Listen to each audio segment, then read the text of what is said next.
নমস্কাৰ তোমালোকৰ যেটো চেনেল আছিলে টিচিং লাৰ্নিং প্ৰসেস আত তোমালোকে ৰিকুৱেষ্ট কৰিছিলা যে ৰিপোৰ্ট ৰাইটিংটো বুজাই দিব লাগে তাৰ বাবে মই তোমালোকক ৰিপোৰ্ট ৰাইটিংৰ একদম সিম্পল কে বুজাই দিম জাস্ট তোমালোকে কেনেকে এপ্লাই কৰিবা এক্সামত তাৰ বাবে মই ফলো কৰিছো এখন আদিৰ দেৱনাথৰ যিখন বুক কমন বুক সবে এখন ফলো কৰে English grammar and composition so তাত ৰিপোৰ্ট ৰাইটাৰ কেইটামান ৰুলছ দিয়া আছে ৰুলছ কেইটা তোমালোকক মই সহজকে বুজাই দিছো আৰু এটা এক্সাম্পল তোমালোকক মই বুজাই দিম গতিকে ৰুলছ অফ ৰিপোৰ্ট ৰাইটিং তাৰ মানে তোমালোকে ৰিপোৰ্ট ৰাইটিংটো যেতিয়া লিখিবা কেনেকৈ লিখিবা তাৰ কেইটামান নিয়ম ইয়াত দি দিছে প্ৰথম নিয়মটো হৈছে read the outlines or hints carefully and thoroughly until you have grasped clear idea of the topic given in outlines তোমালোকে যিকিটা আউটলাইন তোমালোকৰ এক্সামৰ কুৱেশ্যনত দিব যিকিটা তোমালোকক হিন্ট দিব বা আইডিয়া দিব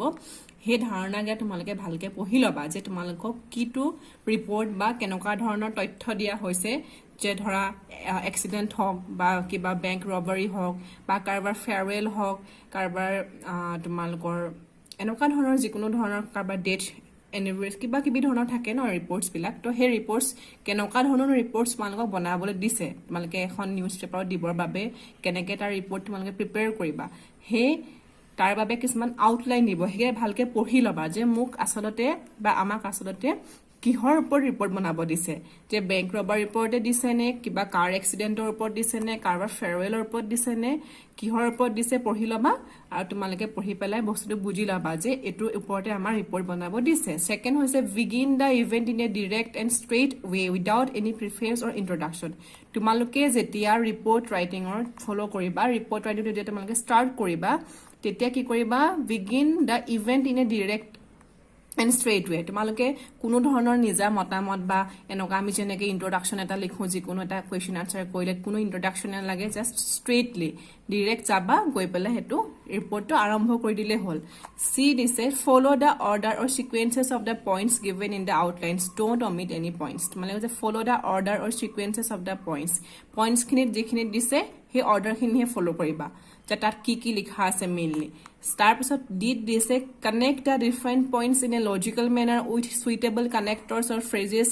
চ' as to make it a meaningful passage তোমালোকে এটাতো পেছেজ বনাব লাগিব ৰিপৰ্টটো এটা পেছেজ হৈ যাব ন তো তাৰ কাৰণে কি কৰিছে তোমালোকে যিবিলাক সেন্টেন্স তোমালোকে মনত ধাৰণা কৰি লবা যে ঘটনাটো এনেকুৱা ধৰণৰ হৈছিলে বা কাহিনীটো এটো টাইপৰ হৈছিলে তো হেখিনি যেতিয়া সেন্টেন্স গিটা মনত বনাবা তেতিয়া তোমালোকে সেন্টেন্স গিটা যেতিয়া যোগ কৰিবা তেতিয়া এটা সুইটেবল কানেক্টৰ্ছ ইউজ কৰিবা ফ্ৰেজেছ এটা লগাবা বা যিকোনো ভাল লগা ভাল মানে তাত সুইটেবল এটা ওয়াৰ্ড ইউজ কৰিবা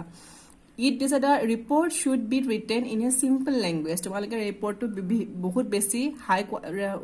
কোৱালিটিৰ তোমালোকে ল্যাঙ্গুৱেজ ইউজ কৰিব নালাগে তোমালোকে একদম সহজ ভাষাত তোমালোকে ৰিপৰ্টটো লিখিলে হ'ল যেটো সকলো মানুহে বুজি পায় বুজাত যাতে অসুবিধা নহয় ৰিপৰ্টটো It should be brief but clear তোমালোকে এটো ছুটি কৰিব লাগিব ৰিপৰ্টটো কিন্তু স্পষ্ট হ'ব লাগিব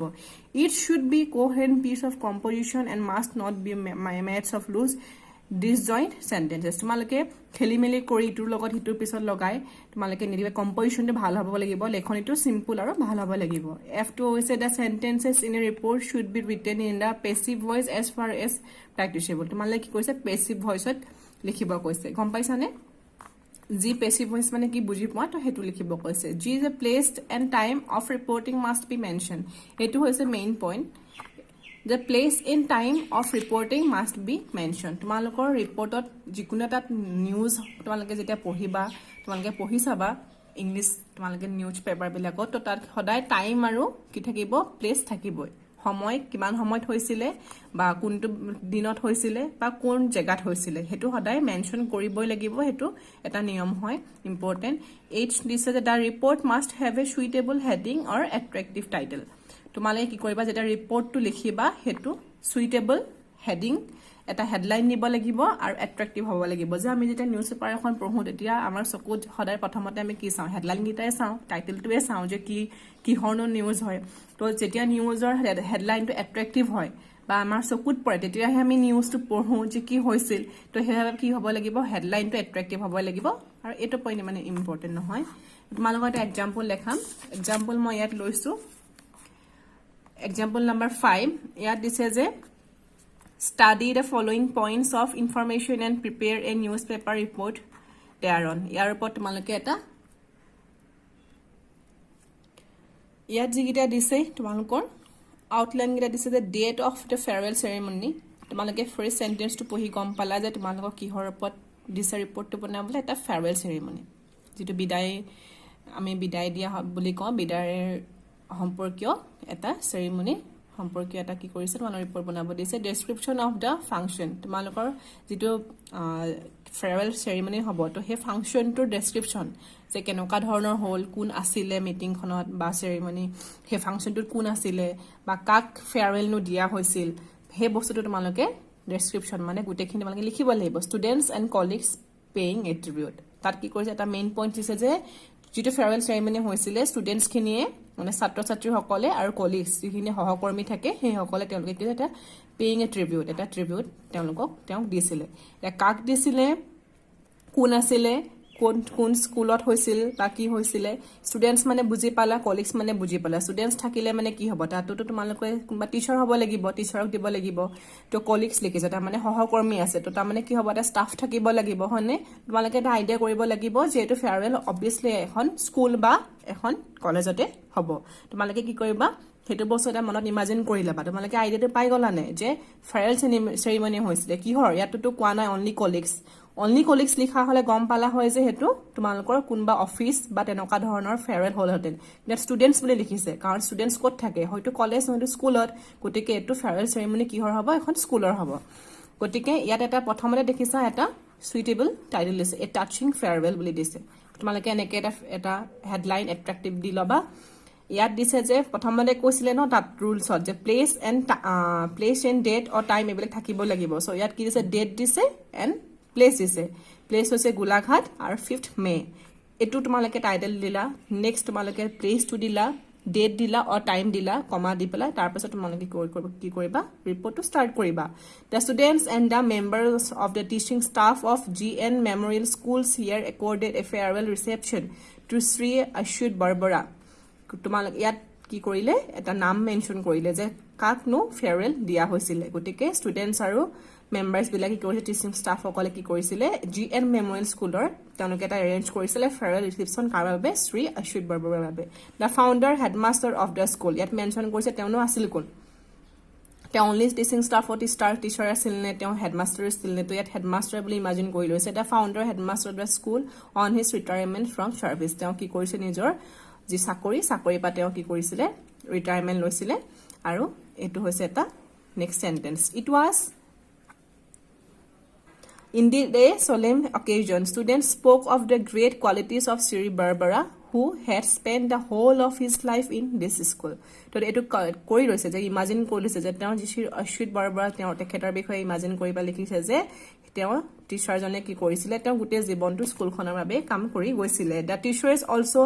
paid glowing tributes to Sri Barbara for the sterling qualities তেওঁৰ যিখিনি sterling qualities তেওঁ যিখিনি তোমাৰ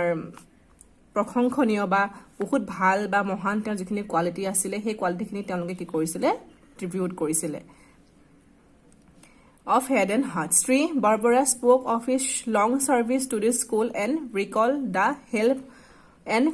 cooperation that he had received from his colleagues গতিকে কি দিছিলে ষ্টুডেন্টস দিছিলে কলিগস দিছিলে তেওঁলোক আসলে বুলি দিছিলে তো ষ্টুডেন্ট বিলাকে তেওঁক কি কৰিছে প্ৰেজ কৰিছিলে তেওঁ সন্মান আগবঢ়ালে আৰু তেওঁ কি কৰিছিলে কলিগস বিলাকে তেওঁ কি কৰিছিলে তেওঁক মানে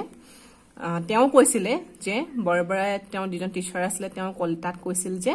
তেওঁ কেনেকে কোঅপাৰেচন পাইছিলে বা তেওঁ কেনেকে সহযোগিতা পাইছিলে তেওঁ চাকৰি কালত Sri Barbara was presented a fulam gamusa a walking stick and a number of books as token of love and respect from his students and colleagues গতিকে ৰিপৰ্টটো এটোৱে আছিল তেওঁ কি কৰিছিলে এখন ফুলাম গামুচাৰ সম্বৰ্ধনা জনোৱা হৈছিল আৰু তেওঁ কি কৰিছিলে যে walking stick number of books as token of love and respect from his তেওঁ কিতাপ পত্ৰ দিয়া হৈছিল আৰু তেওঁ ষ্টুডেন্ট খিনিয়ে কলেজ খিনিয়ে এখিনি আগবঢ়াইছিল গতিকে আমি এটা বস্তু ইমাজিন কৰি লওঁ যে এখন স্কুলত বা এখন কলেজত যেতিয়া এটা ফেয়াৰৱেল এজন টিচাৰক দিয়া হয় তেতিয়া কি হয় তেওঁক আমি গামুচা পিন্ধাও অসমত হয়নে বা তেওঁক আমি কিতাপ উপহাৰ দিওঁ বা তেওঁক আমি দুআষাৰ ক'বলৈ দিওঁ এখন মিটিঙত এখন হেতু ফাংচনত গতিকে যাক ফেয়াৰৱেল দিয়া হয় তেওঁ দুআষাৰ ক'ব বা ষ্টুডেন্ট সকলে বা কলিগস সকলে তেওঁক কেনেকে কি কৰিছিলে তেওঁ জীৱনকালত বা সাৰ্ভিস টাইমত তেওঁ কি কৰিছিলে সেইখিনি আমি নৰ্মেলি আমি সবে এটা ইমাজিন কৰিব পাৰো যে এইখিনি এটা ফেয়াৰৱেলত ঘটে তো সেইখিনিকে ব্ৰিফ কৰি পেলাই আৰু স্পষ্টকে এই ৰিপৰ্টটো ধুনীয়াকে বনোৱা হৈছে তোমালোকে যেতিয়া তেনেকে আউটলাইন দি পেলাই ইমাজিন কৰিবা যে কিহৰ বিষয়ে কৈছে এয়া যদি ষ্টুডেন্ট নাথাকিলেহেঁতেন অনলি কলিগছ থাকিলেহেঁতেন তেতিয়া এইটো কি হ'ল অফিচ ফেয়াৰৱেল হ'লহেঁতেন কিন্তু ষ্টুডেন্টছ আছে সেইটো কাৰণে আমি গম পালো যে এইটো কোনোবা স্কুলৰ বা কোনোবা কলেজৰে হ'ব আৰু ফেয়াৰৱেল চেৰিমনি বুলি মেনশ্যন কৰিছে এইটো ফেয়াৰৱেল চেৰিমনি হয় আৰু ইয়াত কি কৰিছে ডেছক্ৰিপশ্যন থাকিব যদি ইয়াত ফ্ৰেছাৰ্ছ থাকিলেহেঁতেন তেতিয়া গম পালেহেঁতেন কোনোবা কাবাক নৱাগত সকলৰ ষ্টুডেণ্টক আদৰিছে তো তেনেকুৱা ধৰণে ইমাজিন কৰি পেলাই ফাংচনটো মনলৈ আনি ল'বা আনি পেলাই মানুহৰ নাম এজন ইমাজিন কৰি ল'বা আৰু কি হয় ইমাজিন কৰি শ্বৰ্টকে লিখিবা কিন্তু ইয়াত থকা যিকেইটা মেইন পইণ্টছ ইয়াত ভৰাইছে কলিগছৰ বিষয়ে ইয়াত লিখিছিলে তো কলিগছৰ বিষয়ে ইয়াত ভৰাইছে ষ্টুডেণ্টৰ বিষয়ে লিখিছিলে সেইখিনিও ইয়াত ভৰোৱা হৈছে প্লাছ ফেয়াৰৱেল চেৰিমনি বিষয়ে লিখিছিলে সেইটো ভৰোৱা হৈছে যে ৰিটায়াৰমেণ্ট হ'ল কাৰণে ফেয়াৰৱেল কৰা হৈছিল ৰেঞ্জ গতিকে এইটোৱে এটা ৰিপৰ্ট তোমালোকে বুজি নাপালে কিবা কবা আৰু মই একদম সিম্পলকে বুজাই দিছো তোমালোকে যাতে এক্সামত এপ্লাই কৰিব পাৰা গতিকে কিবা থাকিলে জনাবা থ্যাংক ইউ